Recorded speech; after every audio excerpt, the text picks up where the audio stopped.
अब आता हूं मैं तुम्हारे पुस्तक के ऊपर। पुस्तक में कैसे कैसे चीज दिया है, आप मेन चालू करते हैं। तुम्हारा पुस्तक में क्या करते हैं इसके बारे में आते हैं अपन। ठीक है, जैसा कि सत्र 3 इंजन का मैं पढ़ रहा हूं पुस्तक के हिसाब से। पिछले स्तर में आपने आईसी इंजन की परिभाषा, इंजन के प्रकार, एसआई इंजन और सीआई इंजन, आईसी इंजन के विभिन्न घटकों और उनके उद्देश्यों के बारे में अध्ययन किया है। पिछले बार हमने पढ़ा था। हम फिर से कह सकते हैं कि इंजन या मोटर एक मशीन है जो रासायनिक ऊर्जा को यांत्रिक ऊर्जा में परिवर्तित करता है। पहले ही बता चुका हूं, रासायनिक ऊर्जा मतलब पेट्रोल डीजल से मिलने वाली ऊर्जा और यांत्रिक ऊर्जा मतलब मशीन की ऊर्जा। ठीक है। ताप इंजन, जिसमें आंतरिक दहन इंजन और बाह्य दहन इंजन भी सम्मिलित है, ईंधन जलाकर गर्मी उत्पन्न करता है तथा यह गर्मी उपयोगी गति में परिवर्तित होती है। गर्मी सीधी सी बात है, वो चलता है जब चाहे पेट्रोल हो चाहे डीजल हो, किसके अंदर चलता है, सिलेंडर के अंदर चलता है। तो क्या उत्पन्न होती है, गर्मी। वो गर्मी किसको देता है, वह अपना पिस्टन को देता है। पिस्टन उसी गर्मी को सोखकर झटके से घिसा डीडीसी से बीडीसी की ओर आता है और क्या होती है, क्रैंक को घुमाता है और क्रैंक घूमने के कारण क्या होता है, पहिया घूमता है। ठीक है। इस स्तर में आप ऑटोमोबाइल इंजन के विभिन्न वर्गीकरण, आईसी इंजन में प्रयोग किए जाने वाले विभिन्न तकनीकी शब्द आदि के बारे में जान रहे हैं। आईसी इंजन पहले ही बता रहा हूं, या इंटरनल कंबशन इंजन। ठीक है, इसके बारे में हमको पढ़ना है। चित्र तुम लोग देख लेना, चित्र समझ लेना, कुछ चीज समझ में नहीं आएगा पूछ लेना। अब आते हैं इंजन के प्रकार के ऊपर। इंजन किस किस प्रकार से किस किस रूप में अपना क्या होता है, वर्गीकृत या कितने प्रकार में बांटा जाता है। पहला है ऑपरेशन साइकिल। जैसा कि मैंने पहले तुमको बताया, साइकिल का मतलब वही होता है कि वो जो 4 प्रोसेस रहते हैं। पहला प्रोसेस क्या रहता है तुम्हारा, सक्शन या इनलेट प्रोसेस।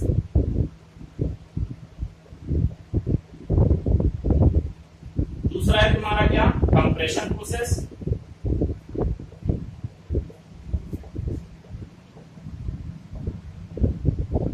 तीसरा है तुम्हारा क्या, एक्सपांशन या पावर प्रोसेस।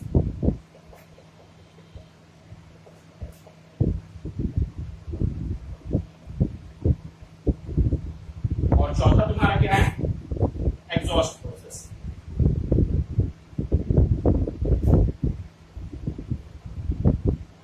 तो ये 4 प्रोसेस मिलकर क्या बनाते हैं, एक साइकिल बनाते। साइकिल जैसा लिखा है उसमें क्या, साइकिल। वो वाली साइकिल नहीं है जो तुम लोग चलाते हो। साइकिल का मतलब होता है प्रोसेस को जब कंबाइन कर दिया जाता है, मतलब जोड़ दिया जाता है, तो क्या कहलाता है, साइकिल।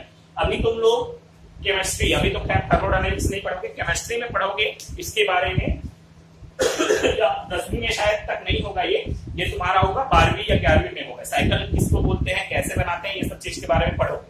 तो जो डीजल इंजन है वो डीजल साइकिल पर डिपेंड करता है, और जो पेट्रोल इंजन है वो ऑटो साइकिल पर डिपेंड करता है। कैसे होता है, क्या होता है, मैं बता दूं।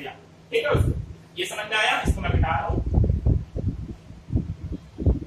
अब ये सब चीज शायद तुम लोग भी नहीं समझोगे मैं, लेकिन उसने दिया है इस तरह मैं समझा दे रहा हूँ कि क्या क्या होता है। बाकी शायद मेरे को लगता है तुमको समझ में आएगा, लेकिन एक बार देखो। ठीक है, ये तुम्हारा बनता है थर्मोडायनेमिक का पार्ट है। थर्मोडायनेमिक हिंदी में क्या बोलते हैं ये भी नहीं पता मेरे को। थर्मोडायनेमिक आगे जब पढ़ाई करोगे तो उसका पार्ट है। इधर रहता है तुम्हारा, जैसे तुम एक्सिस बनाते हो, इधर वाई एक्सिस, इधर एक्स एक्सिस, वैसे ही रहता है। इधर रहता है तुम्हारा प्रेशर और इधर रहता है तुम्हारा वॉल्यूम। प्रेशर को पी से डिनोट करते हैं, वॉल्यूम को पी से डिनोट करते हैं, मतलब बी। ठीक है, वॉल्यूम वॉल्यूम वॉल्यूम। ठीक है,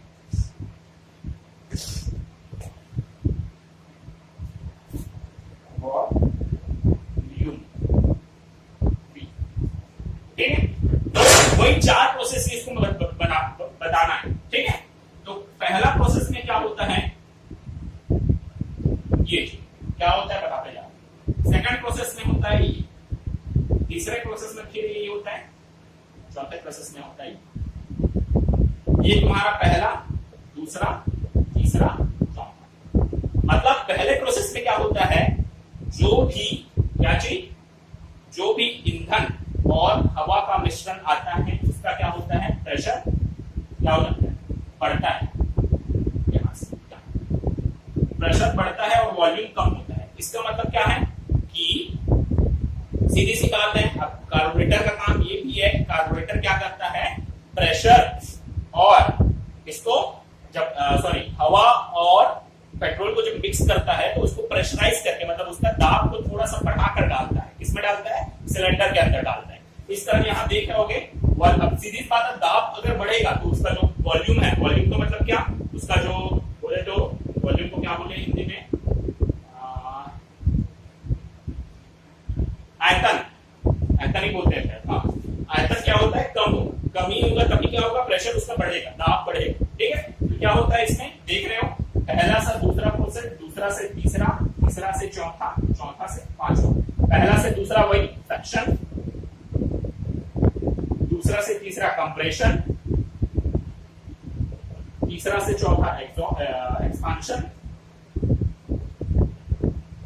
और चौथा से पहला, सॉरी पांचवा, चौथा से पहला तुम्हारा क्या होता है, एग्जॉस्ट।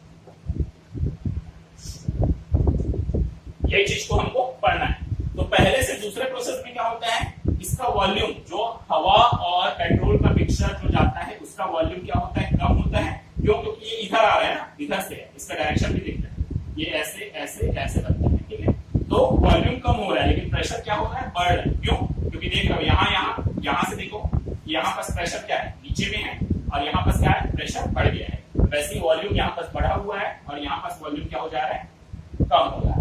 ठीक है, तो क्या होता है, पहले दूसरे प्रोसेस में क्या होता है, प्रेशर तुम्हारा बढ़ जाता है, वॉल्यूम तुम्हारा कम हो जाता है। सेकंड प्रोसेस क्या है, कंप्रेशन प्रोसेस। कंप्रेशन प्रोसेस में मतलब ही नहीं है, वॉल्यूम उतने का उतना ही रहता है। क्यों, क्योंकि वॉल्यूम को देख रहे हो, वहीं का वहीं में क्या बढ़ रहा है, तुम्हारा प्रेशर है जो P2 से किस में चले जा रहा है, P3 में चले जा रहा है। सेकंड प्रोसेस में क्या होता है, कंप्रेशन ही होता है। कंप्रेशन का मतलब ये क्या है कि दाब और तापमान को क्या करना, बढ़ाना। वही चीज है सेकंड प्रोसेस में ये। अब तीसरे प्रोसेस में क्या होता है, एक्सपांशन। एक्सपांशन मतलब दाब भी कम हो जाता है, ताप, क्योंकि आग लगाओगे ऊर्जा निकलेगी तो अपने आप क्या होगा, ऊर्जा का उपयोग होगा, ऊर्जा का उपयोग होगा तो अपने आप उसका दाब और ताप दोनों क्या हो जाता है, कम हो जाता है। तो तीसरा प्रोसेस में देख सकते हो, प्रेशर यहाँ पास है लेकिन वो कम होकर कहां पास आ जाता है, चौथे यहाँ पास आ जाता है। तो वॉल्यूम बढ़ गया, मतलब एग्जॉस्ट गैसेस जो है, अतिजलीय गैसेस है, वो वॉल्यूम को बढ़ा देती है। ठीक है, आयतन को बढ़ा देती है, लेकिन गैस का प्रेशर क्या हो जा रहा है, कम हो जाएगा। ठीक है, कम हुआ। और चौथे प्रोसेस में क्या होता है, प्रेशर धन से यहाँ गिर जाता है। क्यों, क्योंकि चौथे प्रोसेस में पूरा अतिजलीय गैस रहती है, वॉल्यूम तो उतना ही रहेगा अतिजलीय गैस का, इस कारण वॉल्यूम उतना का उतना है और प्रेशर क्या हो जाता है, यहाँ से यहाँ जाता है। ये साइकिल, ये किसमें कहलाता है, तुम्हारा पेट्रोल इंजन में काम आता है। पेट्रोल इंजन ये कुछ नहीं है, पढ़ने के लिए है ये। हर एक चीज, मोबाइल हो, कंप्यूटर हो, कुछ ना कुछ उसमें, जैसे मोबाइल में तुम सॉफ्टवेयर के बारे में जानते हो, सॉफ्टवेयर लगा रहता है तुम्हारा, एंड्रॉइड सिस्टम लगा रहता है, किसी में 8, किसी में 9, किसी में 10, जान रहे होगे मोबाइल, अलग अलग सॉफ्टवेयर आती है। वैसे ही इसमें भी वही चीज, अलग अलग साइकिल के ऊपर अलग अलग सिस्टम डिपेंड करता है। ये पेट्रोल इंजन के लिए, इस कारण इसको बोला जाता है ऑटो साइकिल। क्या बोला जाता है, ऑटो साइकिल, ऑटो साइकिल।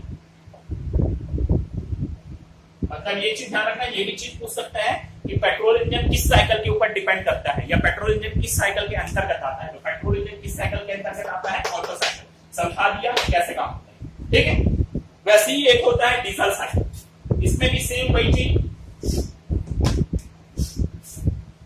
वैसे ही आएगा, इधर रहेगा प्रेशर, इधर रहेगा वॉल्यूम। ठीक है, सेम वही, यहां से यहां गया, यहां से यहां। ठीक है, अब इसमें ये चीज ध्यान रखना, थोड़ा सा डिफरेंस कहां पर आता है,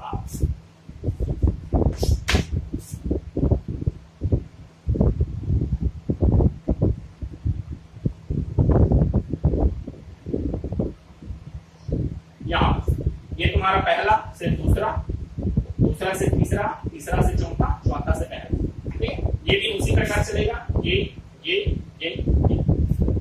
पहला प्रोसेस में वही चीज कि क्या होता है, वॉल्यूम तुम्हारा कम होता है और क्या, प्रेशर तुम्हारा बढ़ता है, पहला से दूसरा। मतलब पहला प्रोसेस कौन सा प्रोसेस, तुम्हारा क्या, इनलेट प्रोसेस। इनलेट प्रोसेस में क्या होता है, वॉल्यूम तुम्हारा कम हो जाता है और प्रेशर तुम्हारा बढ़ जाता है। क्यों, क्योंकि इसमें भी वही है, हवा को डायरेक्ट, जैसे कंप्रेसर तुम हवा डालते हो, इसके टायर में हवा डालते हो तो नॉर्मल हवा थोड़ी जाता है। कंप्रेसर का काम ही यही है कि क्या, वो हवा के दाब और ताप दोनों को बढ़ा देता है। तो वही चीज यहाँ भी होता है, जो हवा अंदर जाती है सिलेंडर के अंदर, वो क्या है, बढ़े हुए दाब के साथ जाती है, इस कारण इसका प्रेशर पहले से ही बढ़ जाया रहता है। सेकंड प्रोसेस में क्या होता है, कंप्रेशन होता है।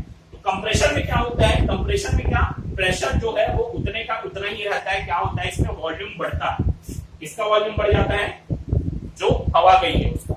अब ये कैसे होता है इसको मैं अभी नहीं समझा सकता, इसको मैं वीडियो भेजूंगा अलग से कैसे काम करता है, तब ये समझोगे कि ऐसा कैसे होता है कि जब सेकंड प्रोसेस, सीधी सी बात है, कंप्रेस होगा तो किसको कंप्रेस करेगा, हवा को ही कंप्रेस करेगा, ठीक है।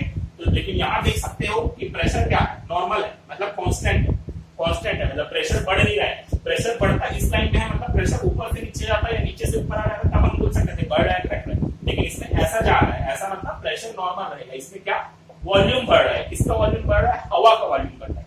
ये कैसे होता है अलग से वीडियो भेजूंगा, उसमें समझना, ठीक है। वॉल्यूम बढ़ गया तुम्हारा। अब तीसरे प्रोसेस में क्या होता है, वही चिंगारी के द्वारा आग लगता है, चिंगारी के द्वारा नहीं, डीजल छिड़का जाता है। डीजल छिड़केगा तो क्या होगा, आग लगेगा तो स्वाभाविक सी बात है क्या वॉल्यूम उसका बढ़ेगा, वॉल्यूम बढ़ेगा, चली गैस का तो क्या होगा, प्रेशर कम हो जाएगा। तो ये हमारा तीसरा प्रोसेस हो जाता है। और चौथे प्रोसेस में क्या होता है, चौथे प्रोसेस में प्रेशर एकदम दर से नीचे गिर जाता है, मतलब जो पहले का प्रेशर था उसी प्रेशर में वापस आ जाता है। इसको बोलते हैं तुम्हारा डीजल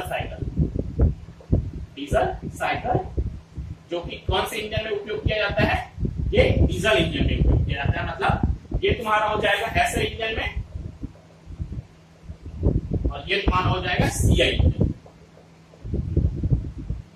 ठीक है। इतना दोनों में डिफरेंस क्या है, बस एक प्रोसेस का है। यहाँ बस क्या प्रेशर बढ़ता है, ठीक है, और यहाँ बस क्या होता है, प्रेशर कांस्टेंट रहता है। कांस्टेंट रहता है मतलब ना बढ़ता है ना घटता है, बस बाकी सब सेम है, बस यही बस का डिफरेंस है। क्योंकि तुम जान रहे होगे डीजल इंजन और पेट्रोल इंजन में एक ही या दो फर्क है। सबसे पहला फर्क वही है कि ऐसे इंजन में पेट्रोल और हवा का मिश्रण सिलेंडर के अंदर जाता है, लेकिन सीआई इंजन में ओनली हवा जाता है। सेकंड यही है कि ऐसे इंजन में स्पार्क प्लग के द्वारा आग लगाकर ऊर्जा प्रदान की जाती है, लेकिन सीआई इंजन में ओनली डीजल को छिड़का जाता है। डीजल छिड़कने के कारण क्या होता है, आग लग जाती है, ठीक है। ये होता है ऑटो साइकिल, ये होता है डीजल साइकिल, ठीक। इसके आधार पर इंजन को दो भागों में बांट सकते हैं, ठीक है। अगला है तुम्हारा स्ट्रोक संख्या प्रति साइकिल। अब सीधी सी बात है, 2 स्ट्रोक इंजन, 4 स्ट्रोक इंजन पहले ही समझा दिया हूं। इसके आधार पर तुम क्या कर सकते हो, इंजन को बांट सकते हो, ठीक है। 2 स्ट्रोक इंजन, 4 स्ट्रोक इंजन, ये समझ सकते हो तुम, पहले ही समझा दिया हूं। फिर आता है ईंधन प्रयोग वाला भी बता चुका हूं। यही चीजें पेट्रोल इंजन, डीजल इंजन और गैस इंजन मतलब सीएनजी का उपयोग करता है, वो वाला चीज हो जाएगा। प्रज्वलन के प्रकार, स्पार्क इग्निशन इंजन है तो उसमें स्पार्क प्लग के द्वारा प्रज्वलन होगा। प्रज्वलन मतलब जलना, इग्निशन। और तुम्हारा क्या कंप्रेशन इग्निशन मतलब कंप्रेशन के द्वारा, जो डीजल इंजन है उसमें कंप्रेशन के द्वारा होता है। और सिलेंडरों की संख्या सीधी सी बात है, सिलेंडर जितना ज्यादा रहेंगे उतना ज्यादा तुमको क्या मिलेगा, पावर मिलेगा। इस कारण छोटी गाड़ियों में अक्सर सिंगल सिलेंडर इंजन उपयोग किया जाता है। जितना भी बाइक हो गया, जितना भी मोटरसाइकिल आता है, उसमें अक्सर सिंगल सिलेंडर मतलब एक ही सिलेंडर उपयोग किया जाता है। छोटी कार हो गई तो उसमें 4 सिलेंडर, कुछ बड़ी कार है, इनोवा हो गया, फॉर्च्यूनर हो गया, उसमें 6 सिलेंडर, 8 सिलेंडर, बड़ी ट्रक हो गई तो उसमें 16 सिलेंडर तक उपयोग किया जाता है। सिलेंडर मतलब वही सिलेंडरों की संख्या, इतनी संख्या में हम सिलेंडर का उपयोग कर रहे हैं, ठीक है। जैसे कि ये 1 सिलेंडर, 2 सिलेंडर, 3 सिलेंडर, 4 सिलेंडर, 6, 8, 12, 16, मतलब जितना ज्यादा सिलेंडर का उपयोग करोगे उतना ज्यादा तुमको क्या मिलेगा, पावर मिलेगा, ठीक है। सिलेंडरों की व्यवस्था मतलब, इसका मतलब ये है, सिलेंडरों की व्यवस्था मतलब सिलेंडर को हम इंजन में कैसे फिट करते हैं। इसको मिटा रहा हूं मैं, ठीक है।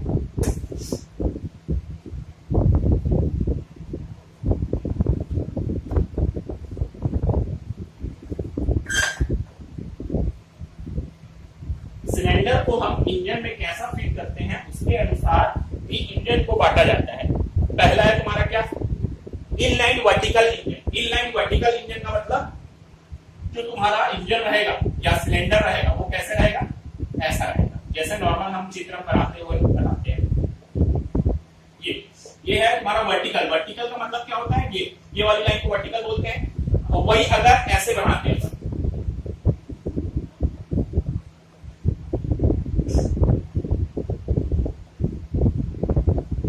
तो ये क्या हो जाता है, हॉरिजॉन्टल, इनलाइन हॉरिजॉन्टल। दिख रहा है तुमको, मतलब ये तुम्हारा वर्टिकल इंजन हो जाएगा, ये तुम्हारा क्या हॉरिजॉन्टल इंजन हो जाएगा। वी टाइप इंजन आजकल की कारों में अक्सर वी टाइप इंजन ही उपयोग किया जा रहा है।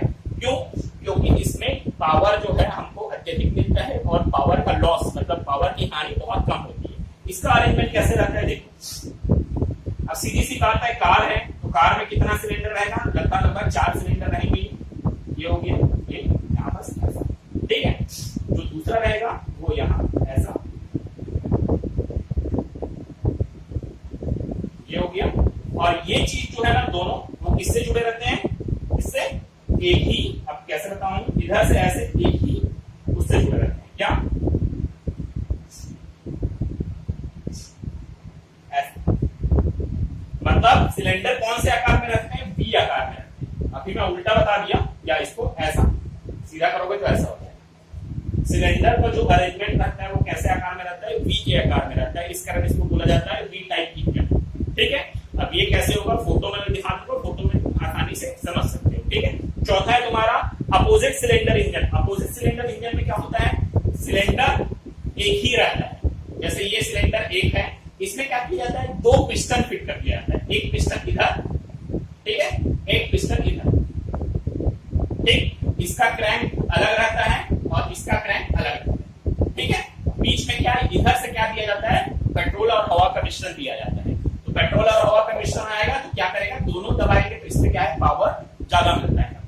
उसी सीसी में, उसी इसमें क्या हमको पावर ज्यादा मिलेगा। क्यों, क्योंकि ज्यादा दबाएगा, दोनों मिलके दबाएंगे, ये भी ऊपर नीचे होगा, ये भी ऊपर नीचे, दोनों मिलके दबाएंगे तो क्या अच्छे से दबेगा, अच्छे से दबेंगे तो पावर लॉस कम होता है। तो ये तुम्हारा क्या हो गया, opposite cylinder engine, radical engine, radial engine. Radial engine में क्या होता है, ये ऐसा रहता है, यहां से यहां एक पिस्टन को फिट कर दिए रहते हैं, इधर एक सिलेंडर रहता है, इधर एक सिलेंडर रहता है, इधर एक सिलेंडर रहता है। यहाँ एक पिस्टन इसके द्वारा जुड़ा रहता है, यहाँ एक पिस्टन इसके द्वारा जुड़ा रहता है, यहाँ एक पिस्टन इसके द्वारा जुड़ा रहता है और यहाँ एक पिस्टन इसके द्वारा जुड़ा रहता है। ऐसा, तो ये क्या रहता है, ये चारों ओर जब घूमना चालू करता है तो सीधी सी बात है, जब इधर जाएगा मतलब ये अंडा आकार में घूमता है, ऐसे ऐसे ऐसे, तो इधर जाएगा तो सीधी सी बात है, इसको दबाएगा, इसको क्या करेगा, मतलब ये दबेगा, मतलब ये कंप्रेस होगा, ये क्या होगा, एक्सपांड होगा। ठीक है, वैसे ही जब इधर जाएगा तो ये दबेगा, ये एक्सपांड होगा। ठीक है, और वैसे ही ऊपर जाएगा तो ये दबेगा, ये एक्सपांड होगा, और इधर जाएगा तो ये दबेगा, ये एक्सपांड होगा। तो ये क्या रहता है, रेडियल इंजन। रेडियल इंजन मतलब गोले में, तो ये जो गोला रहता है वो घूमते रहता है, चारों जो सिलेंडर है या चारों जो पिस्टन है एक दूसरे से जुड़े रहते हैं। ये जिधर जाता है उधर वाला चीज दबता है, उसके जो अपोजिट वाला चीज है, अपोजिट में जो इंजन है वो क्या होता है, एक्सपांड होता है। इतना है तुम्हारा ये इंजन के प्रकार, इसके हिसाब से सिलेंडरों की व्यवस्था के हिसाब से। ठीक है, वॉल्व व्यवस्था इंजन, जैसे मैं अभी बताया हूं, सिलेंडर को अलग अलग जगह में फिट कर दिया जाता है, वैसे वॉल्व को भी अलग अलग जगह में फिट किया जाता है। L head engine, L head engine मतलब क्या समझ रहे हो,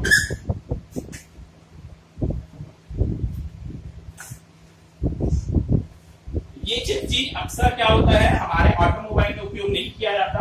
ठीक है, ऑटोमोबाइल इंजन में नॉर्मल जो चीज है वही उपयोग किया जाता है, लेकिन अलग अलग मशीन जिसमें इंजन का उपयोग आता है उसमें फिट किया जाता है। ठीक है, तो एल का मतलब क्या समझ रहे हो, ये बाय द वे ये है तुम्हारा सिलेंडर, ये तुम्हारा पिस्टन हो गया, ये इधर इधर जैसा। ठीक है, तो एल का मतलब जो तुम्हारा क्या वॉल्व रहेगा वो किसके शेप में रहेगा, एल के शेप में रहेगा। एल बनाते हुए तुम्हारा क्या बनेगा, वॉल्व। जैसे एक वॉल्व को हम इधर फिट कर देंगे, इनलेट वाला, और एग्जॉस्ट वॉल्व क्या रहेगा, इधर से फिट कर देंगे इधर। तो क्या हो रहा है, यहां से एल बन रहा है, एल शेप में आ रहा है।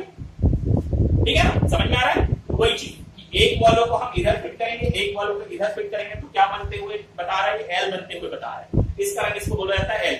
वैसे ही क्या है, I head engine, F head engine, T head engine, same वही चीज कि वॉल्व का पोजीशन हम कभी इधर कभी इधर कभी इधर कभी इधर कर दिए, उसके हिसाब से अंग्रेजी के अल्फाबेट अक्षर एल, एफ और क्या आई टी, मतलब इसमें देखोगे तो ये एल बन रहा है, वैसे ही एफ बनाते हुए भी अपन बना सकते हैं। तो ये सब चीज इसके इनलेट वॉल्व, एग्जॉस्ट वॉल्व के पोजीशन पे डिपेंड करता है, उसके अनुसार हम बांटना चाहते हैं, उसके अनुसार भी हम इंजन को बांट सकते हैं। ठीक है, फिर आता है शीतलन के प्रकार, ये पहले ही बता चुका हूं। हमारे जो नॉर्मल बाइक रहता है उसमें क्या रहता है, ऑलरेडी एयर कूल्ड इंजन रहता है, मतलब वो जो ठंडा होगा वो किसके द्वारा ठंडा होगा, वायु के द्वारा, वातावरण में जो वायु निकलता है उसके द्वारा ठंडा होगा। वाटर कूल्ड इंजन मतलब जो कार में दिया रहता है कूलेंट के द्वारा, ठीक है, लिक्विड कूलेंट जो बताया था वो चीज, उसके अनुसार भी हम इंजन को बांट सकते हैं। ठीक है, गति के अनुसार बांट सकते हैं, लो speed engine, high speed engine, medium speed engine. जैसे कि तुम्हारा जो होता है by the way road roller होता है, जो रोड उपयोग करने के लिए, रोड को समतल बनाने के लिए उपयोग किया जाता है, उसको तुम कभी भी 20 किलोमीटर या 30 किलोमीटर प्रति घंटा के ज्यादा स्पीड में नहीं देखोगे, वो आराम से ही चलता है। तो वो किसमें आ जाता है, लो स्पीड इंजन में आ जाता है। हाई स्पीड इंजन जैसे कार हो गया, सुपर कार हो गया, मर्सिडीज की कार हो गई, रेसिंग कार आती है, उसमें हाई स्पीड लगाया जाता है। मतलब क्या है, जो तुम्हारा आरपीएम रहता है, मतलब जो क्रैंक घूमता है, उसी के अनुसार स्पीड के अनुसार क्या इंजन को बांट सकते हैं अपन, low speed engine, high speed engine, medium speed engine. ठीक है, जो नॉर्मल बाइक आती है, जो नॉर्मल कार आती है, वो किसमें आती है, मीडियम स्पीड इंजन में आती है। ठीक है, carburettor engine, air injection engine, airless या सॉलिड इंजेक्शन इंजन। कार्बोरेटर मतलब जिसमें कार्बोरेटर लगा रहता है, जैसे पेट्रोल गाड़ियां। एयर इंजेक्शन इंजन जैसे डीजल गाड़ियां, जिसमें क्या होता है, सिर्फ एयर बस आता है, एयर बस इंजेक्ट होता है। और सॉलिड एयरलेस मतलब कई इंजन ऐसे आते हैं जिसमें हवा की जरूरत नहीं पड़ती, उसमें कुछ केमिकल डाल के हम क्या करते हैं, आग लगाते हैं। अब सीधी सी बात बताया हूं, अगर आग लगेगा तो आग लगाना है तुमको तो क्या हवा की जरूरत पड़ेगी ही पड़ेगी, लेकिन कुछ ऐसा क्राइटेरिया रहता है जिसमें हमको हवा में आग नहीं लगाना रहता, हवा के द्वारा आग नहीं लगाना रहता, तो वहां क्या उपयोग किया जाता है, एयरलेस या सॉलिड इंजेक्शन इंजन उपयोग किया जाता है। ठीक है, नियंत्रण गवर्निंग करने की विधि। अब गवर्नर का काम क्या होता है, पिछले अध्याय में तुम देख सकते हो, गवर्नर का काम यह है कि यह ऊर्जा की बचत करता है। ठीक है, एक मिनट अपना गवर्नर का काम मैं बता देता हूँ। तीसरा अध्याय में इसको पढ़ सकते हो, इसी तरह मैं पहले बोला था कि तीसरा अध्याय सबसे पहले पढ़ना, उसके बाद इसको देखना। ठीक है, एक मिनट।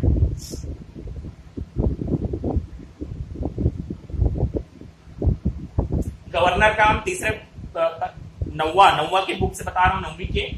इसी क्रैंकशाफ्ट की ड्राइव से चलाया जाता है। पेट्रोल इंजन के मामले में गवर्नर का कार्य चार्ज पर नियंत्रण रखना, और डीजल इंजन के मामले में ईंधन की मात्रा पर नियंत्रण रख इंजन के स्थिरांक कांस्टेंट की गति को बनाए रखना है जब लोड की जरूरत बदलती है। मतलब गवर्नर का काम ये है कि यह पेट्रोल इंजन के मामले में क्या चार्ज का मतलब होता है पेट्रोल और हवा का मिश्रण, इसमें नियंत्रित रखता है कि ज्यादा हवा और पेट्रोल का मिश्रण इंजन सिलेंडर के अंदर ना जाए।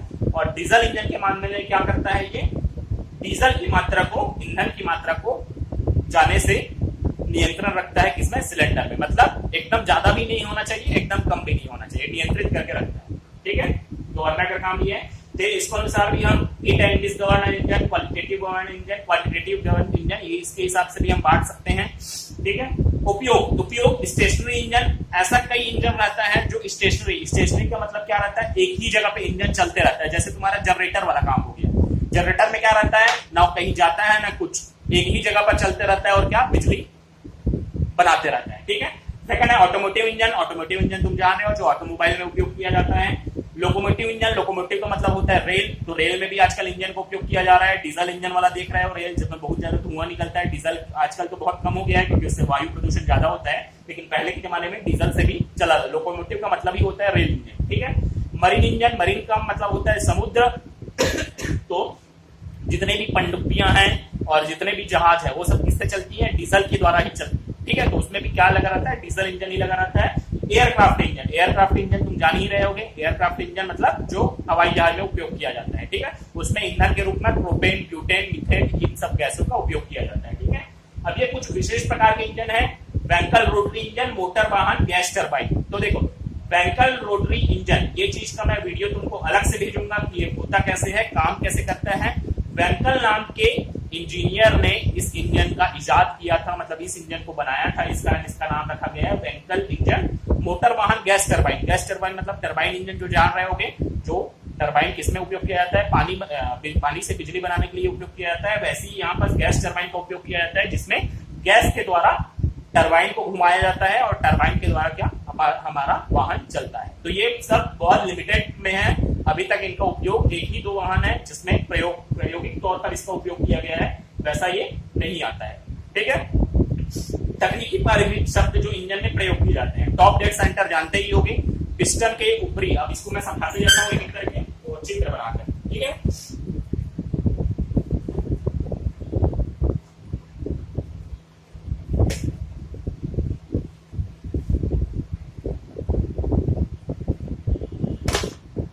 चित्र में पहले बना लेता हूं।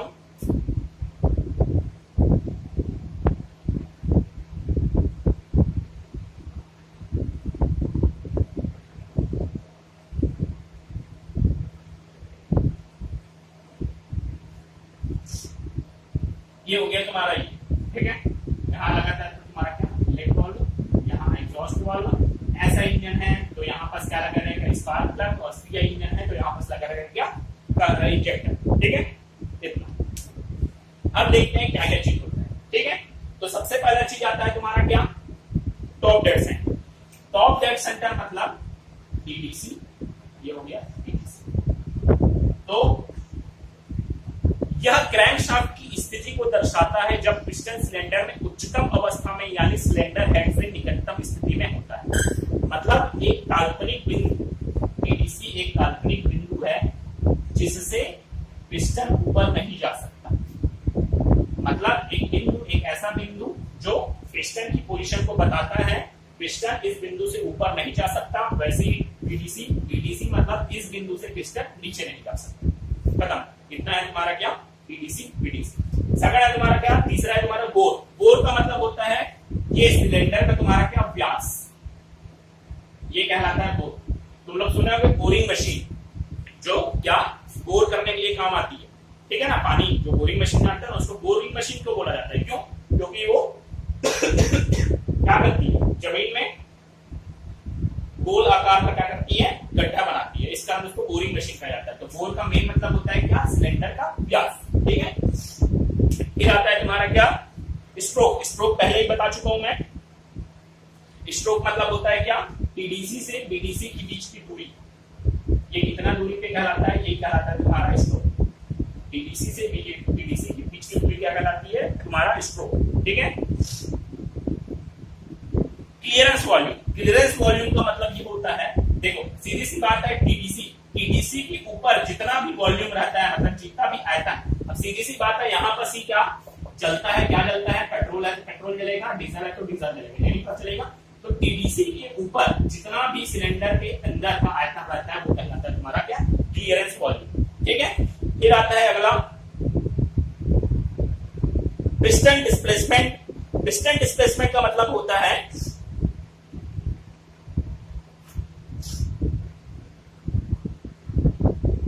जब पिस्टन टीडीसी से बीडीसी तक की दूरी तय करता है, इस समय जो परिमाण वॉल्यूम विचलित होता है पिस्टन डिस्प्लेसमेंट कहलाता है। यदि सिलेंडर डी है और एस स्ट्रोक है तो पिस्टन डिस्प्लेसमेंट को निम्न समीकरण द्वारा दर्शाया जाता है। मतलब कि पिस्टन डिस्प्लेसमेंट का मतलब ये होता है कि यहां से यहां तक का क्या वॉल्यूम, वॉल्यूम बोले तो तुम्हारा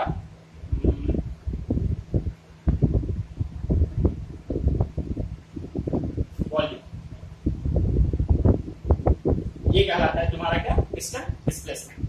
मतलब यहां से यहां, अब देखो हम क्यूबिक कैपेसिटी इसको बोलते हैं पूरा सिलेंडर के अंदर का, लेकिन जब टीडीसी से बीडीसी तक की दूरी रहती है उसको क्या बोलते हैं, क्या, पिस्टन डिस्प्लेसमेंट। अब पिस्टन डिस्प्लेसमेंट को डिनोट किया जाता है वीएस से। वीएस का फॉर्मूला होता है π/4 डी स्क्वायर गुणित क्या एस।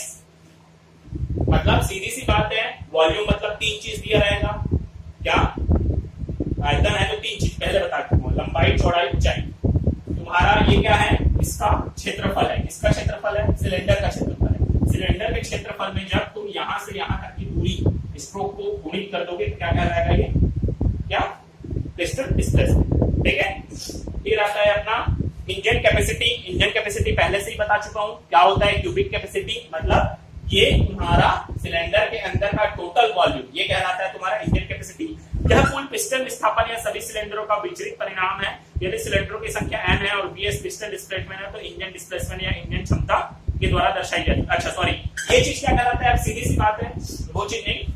यहाँ पर क्या होता है, ये वीएस तुम्हारा क्या है, पिस्टन डिस्प्लेसमेंट, ठीक है, पिस्टन डिस्प्लेसमेंट है वीएस। अब देखो सीधी सी बात है, गाड़ी है, बाइक है तो उसमें एक ही सिलेंडर लगा रहेगा, लेकिन अगर कार है तो कार में कितना सिलेंडर रहता है, 4 से 6 सिलेंडर या 8 सिलेंडर जितना भी है। तो पिस्टन डिस्प्लेसमेंट गुणित जब उस सिलेंडर की संख्या कर देते हैं तो क्या बदल जाता है, ये क्या में बदल जाता है, ये सॉरी क्या इंजन कैपेसिटी पीडी में आ जाता है, ठीक है। इंजन कैपेसिटी मतलब ये चीज, ठीक, मतलब कि इंजन कैपेसिटी मतलब ये हम निकाले हैं वो एक सिलेंडर का निकाले हैं जिसको क्या बोला गया है, पिस्टन डिस्प्लेसमेंट बोला गया था, ठीक है। अब इसी पिस्टन डिस्प्लेसमेंट में 4 सिलेंडर या 6 सिलेंडर या 8 सिलेंडर, चारों का जितना भी सिलेंडर है उनका गुणा कर देते हैं तो क्या कहलाता है वो, ये क्या, इंजन क्षमता या इंजन कैपेसिटी, ठीक है। फिर है कंप्रेशन रेशियो। कंप्रेशन रेशियो यह वह सीमा है जिस तक इंजन में ईंधन हवा के मिश्रण को संपीड़ित किया जा सकता है। इसकी गणना बीडीसी अवस्था में पिस्टन के ऊपर के परिणाम और टीडी अवस्था में पिस्टन के ऊपर के परिणाम के अनुपात में की जाती है यदि y कंप्रेशन रेशियो है तो। मतलब कंप्रेशन रेशियो का मतलब ये होता है, या संपीड़न अनुपात का मतलब ये होता है कि जो पिस्टन है वो चार्ज को, या हवा, ऐसा इंजन रहेगा तो चार्ज रहेगा, चार्ज मतलब हवा और पेट्रोल का मिश्रण, और यदि डीजल इंजन है तो क्या रहेगा, ओनली हवा रहेगा, कितना दूर तक दबाता है, ये कहलाता है कंप्रेशन रेशियो। तो कंप्रेशन रेशियो का सूत्र ये होता है कि यह वह सीमा है जिस तक इंजन में ईंधन और हवा के मिश्रण को संपीड़ित किया जा सकता है। इसकी गणना बीडीसी अवस्था में पिस्टन के ऊपर के परिणाम और टीडी अवस्था में पिस्टन के ऊपर के परिणाम के अनुपात से की जाती है। सीधी सी बात है, बीडीसी अवस्था में पिस्टन के ऊपर के परिणाम, मतलब बीडीसी में क्या कहलाता है, एक तुम्हारा यहां से यहां तक को क्या बोलते हैं, इसको बोलते हैं तुम्हारा वीएस, ठीक है, और अभी बताया था इसके ऊपर को क्लियरेंस वॉल्यूम बोलते हैं, वीसी। तो मतलब बीडीसी के ऊपर दो वॉल्यूम आता है, वीएस प्लस वीसी, और टीडीसी के ऊपर क्या वॉल्यूम आता है, सिर्फ वीसी बस आता है। तो ये बराबर होता है कंप्रेशन रेशियो। समझ में आया? मतलब बीडीसी के ऊपर दो वॉल्यूम आते हैं, एक तो ये यहां से यहां तक तो आएगा ही आएगा, और यहां से यहां तक को क्या बोलते हैं, क्लियरेंस वॉल्यूम बोलते हैं, ठीक है। तो उसी को लिखा वीएस प्लस वीसी, और टीडीसी के ऊपर क्या, ओनली क्या आता है, क्लियरेंस वॉल्यूम आता है। तो ये दोनों का रेशियो मतलब ये दोनों का अनुपात क्या कहलाता है तुम्हारा, y का मतलब होता है क्या तुम्हारा, पिस्टन डिस्प्लेसमेंट। ये क्वेश्चन भी बार बार पूछा जाता है कि किसका कंप्रेशन रेशियो ज्यादा होता है, डीजल इंजन का कंप्रेशन रेशियो ज्यादा होता है कि पेट्रोल इंजन का। तो ये हमेशा याद रखना, डीजल इंजन का कंप्रेशन रेशियो ज्यादा होता है, और यही कारण है कि बड़े बड़े वाहन में हमेशा किसका उपयोग किया जाता है, डीजल इंजन का उपयोग किया जाता है, न कि पेट्रोल इंजन का। कंप्रेशन रेशियो के ही कारण बड़े वाहनों में डीजल इंजन का उपयोग किया जाता है, ये चीज हमेशा ध्यान रखना। तो पेट्रोल इंजन के लिए संपीड़न अनुपात 8 से 9.5 अनुपात 1, और डीजल इंजन के लिए 16 से 22 के बीच बदलता है। मतलब पेट्रोल इंजन में 8 से 9.5 अनुपात 1, और डीजल इंजन के लिए 16 से 22 के बीच में रहता है क्या, इसकी वैल्यू y की वैल्यू, ठीक है। मतलब डीजल इंजन का संपीड़न अनुपात ज्यादा रहता है, ठीक है। अब आता है पावर के बारे में पहले ही बता चुका हूं। यह समय की निश्चित अवधि में किया गया एक कार्य, यदि यह कार्य कम समय में किया जाता है तो अधिक शक्ति की आवश्यकता होगी। मतलब हमको कुछ टाइम लिमिट दे दिया गया है, टाइम लिमिट में हम जितना कार्य कर रहे हैं वही चीज क्या कहलाता है, पावर। पावर का सूत्र तुम जान रहे होगे क्या, अगर हम कार्य कर रहे हैं, कार्य को कितने टाइम में कर रहे हैं उसको डिवाइड कर दो, तुम्हारा क्या निकल जाएगा, पावर निकल जाएगा। तो यही चीज इंजन में भी होता है, यह कार्य करता है। कार्य करता है मतलब क्या कार्य करता है, गाड़ी चलने की कार्य करती है, वो कितना किलोमीटर की दूरी कितना मिनट या कितना सेकंड या कितना घंटे में तय की गई, इसको निकालना है। तो यही चीज क्या कहलाता है, पावर कहलाता है। हॉर्स पावर यह आवश्यक ऊर्जा की राशि है जिसके द्वारा 4,500 किलोग्राम मीटर कार्य 1 मिनट में किया जाता है। अब इसमें क्या क्या निश्चित कर दिया गया है, मतलब तुमको 4,500 किलोग्राम मीटर कार्य 1 मिनट में करना है, तो कितना पावर का जरूरत पड़ेगा, वही तुम्हारा क्या कहलाता है, हॉर्स पावर कहलाता है। हॉर्स पावर के बारे में पिछली बार भी बताया हूं, 1 हॉर्स पावर बराबर कितना, 14 सीसी की शक्ति, ठीक है।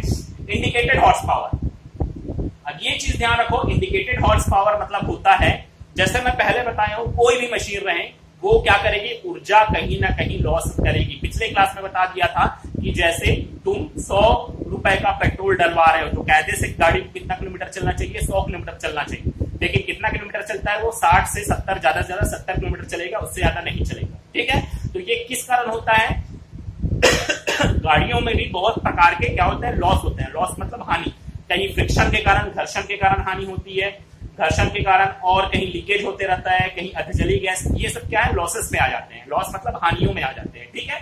तो ये चीज ध्यान रखना कि जो क्रैंक शाफ्ट, जो यहाँ पर क्रैंक शाफ्ट है, ये जो पावर बनाता है, ये जो पावर बनाता है, ये पावर क्या कहलाता है, इंडिकेटेड हॉर्स पावर कहलाता है।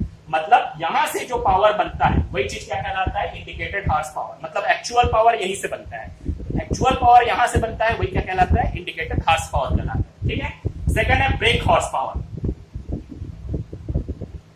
अच्छा सॉरी उल्टा हो गया, सॉरी।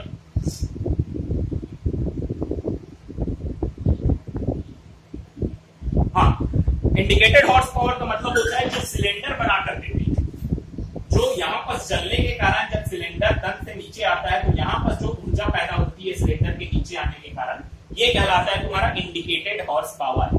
यही तुम्हारा क्या रहता है, एक्चुअल पावर रहता है गाड़ी का। ठीक है, अब ये नीचे आएगा तो यहाँ भी थोड़ा घर्षण होगा, इधर भी कहीं पिन लगे हैं तो यहाँ भी कहीं घर्षण होगा, तो घर्षण होने के कारण क्या होता है, लॉस हो जाता है। लॉस मतलब ऊर्जा की हानि होती है। तो ऊर्जा की हानि मतलब यहाँ से यहाँ पर भाई तो 100 है ऊर्जा, यहाँ आते आते कितना हो जाता है, 80 हो जाता है।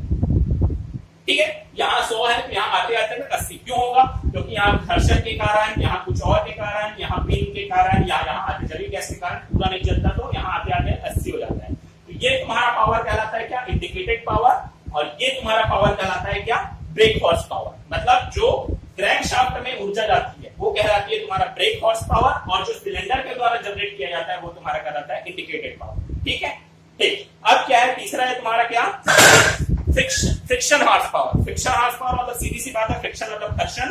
तो जो लॉस होता है यहाँ इन दोनों के बीच में जो लॉस होता है वो क्या कहलाता है, फ्रिक्शन हॉर्स पावर। तो कैसे निकाल सकते हैं, इंडिकेटेड हॉर्स पावर में जब तुम ब्रेक हॉर्स पावर को घटा दोगे कितना आएगा, 100 में 80 घटाए 20, तो ये 20 क्या कहलाता है, लॉसेस। लॉसेस को क्या बोला जाता है, लॉस मतलब हानि, हानि को ही बोला जाता है क्या, फ्रिक्शन हॉर्स पावर। ये चीज कहलाता है। ठीक है, टॉर्क। टॉर्क के बारे में पहले ही बता चुका हूं। एक प्रकार से देखोगे तो टॉर्क क्या है, गाड़ी की ऊर्जा। ठीक है, यही टॉर्क तुम्हारा यहाँ पर ये घूमता है ना, ये चीज कहलाता है टॉर्क। टी से डिनोट करते हैं। एक प्रकार से ये गाड़ी की ऊर्जा है। हम लोग जैसे ऊर्जा बोलते हैं तो ऑटोमोबाइल वाहन में उसे किसके नाम से जाना जाता है, टॉर्क। इसी टॉर्क के कारण ये घूमता है, और घूमता है तो क्या, ये इसके द्वारा एक्सल जुड़ा रहता है, एक्सल के द्वारा पहिए जुड़े रहते हैं, तो पहिया क्या होता है, घूमता है। तो यही चीज कहलाता है क्या, टॉर्क। एक बार पढ़ देता हूं। यह घूर्णन बल है जो किसी प्रदाय क्षण में क्रैंक शाफ्ट अक्ष के चारों ओर कार्य करती है। यह न्यूटन मीटर में व्यक्त किया जाता है। मतलब इसका न्यूटन मीटर इसका क्या रहता है, ऐसा ही यूनिट रहता है। इंजन टॉर्क वाहन संचरण प्रणाली से होकर सड़क पहियों तक पहुंचता है। इंजन टॉर्क द्वारा ही वाहन के पहिए घूमते हैं तथा वाहन सड़क पर आगे बढ़ते हैं। समझ में आया, मतलब ये चीज।